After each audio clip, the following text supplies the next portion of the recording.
सभी का आप देख रहे हैं न्यूज एंड व्यूज। मैं हूं आपके साथ सोनल, मेरे साथ मौजूद है जिया और आदर्श। इस वक्त की बड़ी खबर आपको बता दें, बंगाल हिंसा से जुड़ी ये बड़ी खबर आ रही है। हावड़ा में शोभा यात्रा के दौरान हुई हिंसा में धरपकड़ जारी है। अब तक 36 लोगों को गिरफ्तार किया गया है। हिंसा में अब तक 10 लोगों के घायल होने की खबर भी सामने आई है, जबकि कई बड़ी संख्या में गाड़ियां जला दी गई है। तो इस वक्त की बड़ी खबर आपको बता रही है, बंगाल हिंसा से जुड़ी ये बड़ी खबर। हावड़ा में शोभा यात्रा के दौरान हुई हिंसा में धरपकड़ जारी। तस्वीरें आप देख सकते हैं कैसे गाड़ियों को आग के हवाले कर दिया है। लोग यहां पर सड़कों पर उतरकर प्रदर्शन कर रहे हैं, तोड़फोड़ कर रहे हैं, आगजनी कर रहे हैं, दुकानों से सामान निकालकर बाहर फेंक रहे हैं। अब तक 36 लोगों को गिरफ्तार किया जा चुका है। हिंसा में अब तक 10 लोगों के घायल होने की खबर सामने आई है। ये कल की तस्वीरें आप देख रहे हैं, 30 मार्च की तस्वीरें। रामनवमी की यात्रा के दौरान वहां पर हिंसा हुई थी। रामनवमी की यात्रा निकल रही थी, उस वक्त ये हिंसा भड़की थी और अब तक 10 लोगों के घायल होने की खबर है।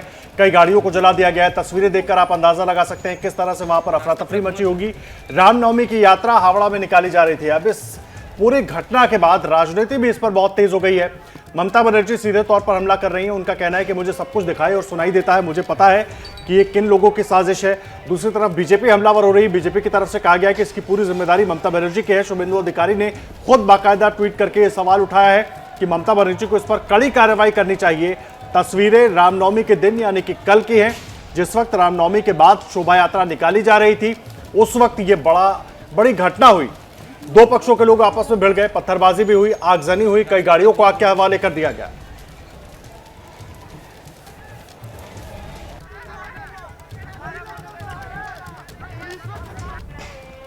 और देखिए, देश के 3 राज्यों में रामनवमी पर हिंसा हुई है। बंगाल से लेकर महाराष्ट्र और गुजरात तक हिंसा की आग में सुलग उठा है। इन खबरों पर हावड़ा से मनुग्या लोईवाल हमारे सहयोगी जुड़ गई हैं, वडोदरा से मृत्युंजय सिंह और संभाजी नगर से सूरज ओझा जुड़ गए। मनुग्या, सबसे पहले मैं आपका रुख कर रहा हूं।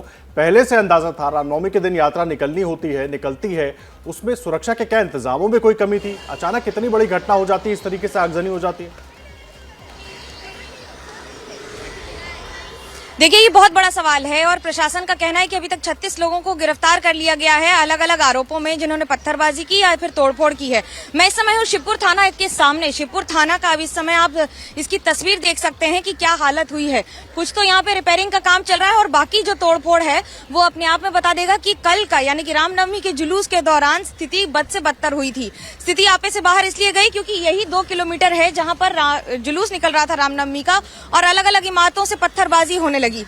बड़ा सवाल ये कि न तो रूट मैप बदला गया, पुलिस की जानकारी में रूट मैप था, कितने लोग आएंगे ये पता था, तो फिर पत्थरबाजी को क्यों नहीं रोक पाई है, ये सवाल अभी भी किया जा रहा है। आयोजकों का दावा है कि हमने अपना रूट मैप नहीं बदला है क्योंकि 2 संस्था एक साथ मिलकर ये पूरे जुलूस को निकाल रही थी। ये तीसरा साल है जब इस तरह से रामनवमी के दिन पर यहाँ पर इतना टेंशन हुआ है। हालांकि आज स्थिति थोड़ी बेहतर नजर आ रही है। स्थिति सामान्य करने का प्रयास भी कर रही है पुलिस। अलग अलग इलाकों से इस समय डिप्लॉयमेंट दिया गया है, यानी कि कोलकाता के साथ Kolkata police, Bidhannagar police, Howrah police commissionerate और साथ ही साथ रैपिड एक्शन फोर्स को भी जगह जगह तैनात किया गया है। ये गाड़ियों की आवाजाही कम से कम स्थिति को सामान्य करती और दिखाती नजर आ रही है। मनोज, एक बात और आपसे समझना चाहेंगे। कई बार मूर्ति विसर्जन के दौरान पश्चिम बंगाल में हमने देखा है किस किस तरीके से विवाद हुआ है, चाहे मूर्ति विसर्जन को टालने को लेकर, उसके डेट को आगे बढ़ाने को लेकर, या उसके बाद जब मूर्ति विसर्जन के लिए लोग निकले हैं तब क्या कुछ हुआ है। ऐसे में सबसे बड़ा सवाल ये खड़ा होता है, सब कुछ प्रशासन की नज़र में है, सब कुछ सरकार की नज़र में है, उसके बाद इतनी बड़ी घटना हो जाती है और फिर बयानबाजी होती है कि मुझे सब दिखाई देता है, मैं सब सूंघ सकती हूँ।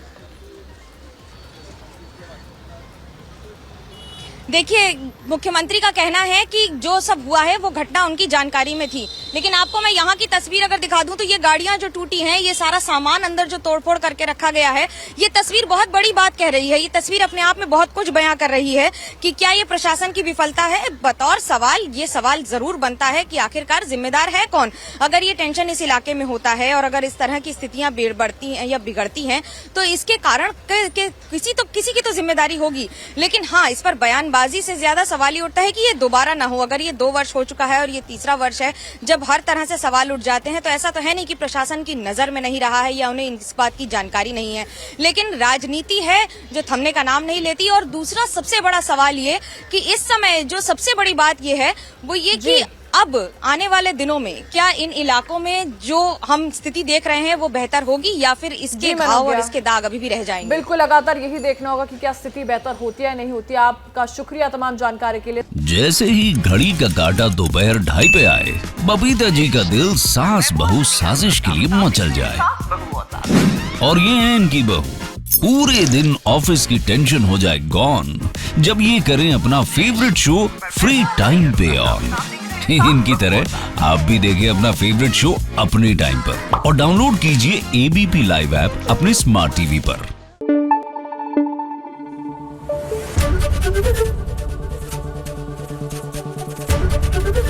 एबीपी न्यूज आपको रखे आगे।